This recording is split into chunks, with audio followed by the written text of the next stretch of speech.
Welcome back to At Your Service. Kanina po kausap natin ang Mayor ng Taraca, Lanao del Sur, si Mayor Aminuddin Sumagayan. Ngayon po makakausap natin ang kanilang Secretary ng Sangguniang Bayan ng Taraca para ikwento naman po sa atin paano yung legislative side at paano po nahihikayat ng leadership ng Taraca yung iba pong mga leaders ng community para makilahok sa development ng kanilang lugar. Let us welcome po Laot D. Haji Ali, SB Secretary. Magandang hapon, sir. Magandang hapon. Okay. Sir, importante po sa isang komunidad, for example, gaya ng Taraca, na yung SB ay nakikipag-cooperate sa office ng mayor. Ano naman po yung relasyon ng SB tsaka yung office ng mayor dito sa Taraca?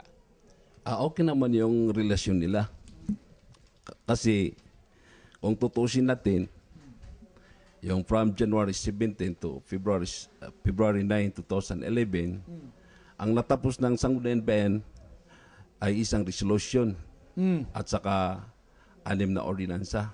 Sa tingin mo ba merong pag-asa ang Taraca na coming from 4th class municipality? Sa tingin mo may chance na maging 2nd at maging 1st class municipality?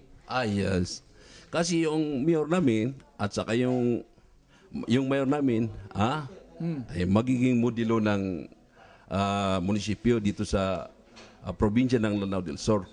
Kasi natingnan ninyo yung mga yung mga ibang-ibang tinitingnan dito sa municipality ng Taraca. Ang nabanggit ni Mayor kanina na medyo mahirap nga daw yung tao, yung komunidad mismo. For example, yung pagpapagawa lang ng highway, ng daan, siyempre, kukuha ka ng right of way. Sa tingin mo ba sa term nitong mga nakaraang taon ni Mayor at ng SB, sa tingin mo meron ng pagbabago doon sa pananaw, doon sa attitude, doon sa mga yung kultura dito sa inyong lugar? Oo. Noong panahon pa, hindi pa mayor si Attorney Aminuddin Sumagayan, wala pa kaming mga tulay dito. Hindi pa nasimentado yung mga daanan namin, yung mga municipal road at saka provincial road.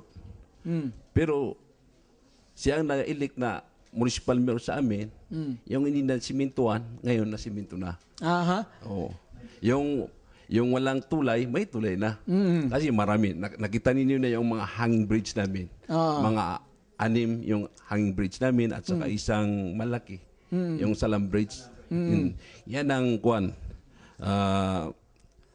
effort ng mayor namin. Now, paano naman makakatulong ang SB? Kasi importante sa isang lugar na yung mga nagnenegosante, lumalago, dumaganda yung kanilang negosyo, or yung mga naglinegosyo sa labas, bumabalik dito, nagbibigay ulit you give back to the community, tinutulungan mo yung eskwelahan dito, tinutulungan mo yung mga kababayan mo dito. Paano naman nakakatulong yung sanggunian na para mapalago yung negosyo dito sa Taraca or mahikayat yung mga negosyo na maranaw ng mga taga-Taraca sa Manila na bumalik para tumulong?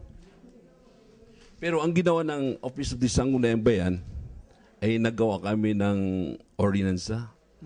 Noon pa, yung ordinance number 16 series of 2011 requiring all business establishment within the municipality of Taraca to secure a business permit para lumaki ang income namin dito para magiging 1st or 2nd class municipality. Ano ang nais mong makita sa Taraca? Let's say 5 years from now. Ano yung nai-imagine mo na magiging itsura ng Taraca 5 years from now? Kung tuloy-tuloy yung development ng inyong lugar.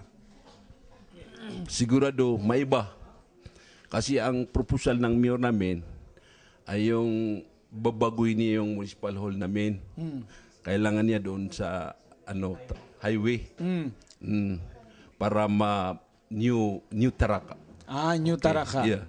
Okay, New Taraca nga daw po. Yan po ang SB Secretary ng Taraca, Lanao del Sur, Sir Laot Haji Ali. Magandang hapon, sir. Maraming salamat. At this point, kakausapin po natin yung mga administrative offices. Napakahalaga po ng trabaho nito mga opisinang ito para po maayos yung pamamalakad ng panggobyernong lokal ng Taraca.